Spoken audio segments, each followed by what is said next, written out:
سوال نمبر 1، جب ابراہیم علیہ السلام اپنی قوم سے مایوس ہوئے تو آپ علیہ السلام نے کہاں ہجرت کی؟ جواب، جب ابراہیم علیہ السلام اپنی قوم کی ہر درمی کی وجہ سے مایوس ہو گئے تو اپنے بھتیجے حضرت لوط علیہ السلام کے ساتھ دریائے فرات کی غربی جانب ہاران چلے گئے۔ سوال نمبر 2، ابراہیم علیہ السلام کی پہلی بیوی کا نام کیا تھا؟ جواب، ابراہیم علیہ السلام کی پہلی شادی حضرت سارہ سے ہوئی تھی، وہ آپ علیہ السلام کی چچا زاد تھی۔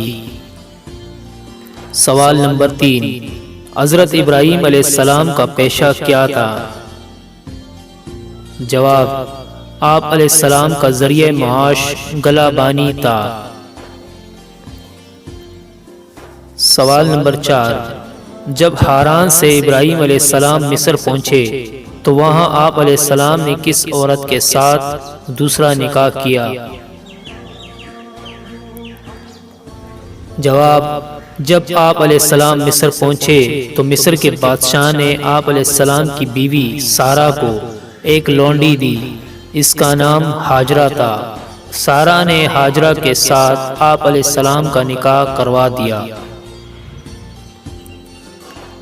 سوال نمبر 5، ہاجرہ علیہ السلام کے بطن سے ابراہیم علیہ السلام کا جو بیٹا پیدا ہوا اس کا نام کیا تھا؟ جواب، ہاجرہ علیہ السلام کے بطن سے اسماعیل علیہ السلام پیدا ہوئے۔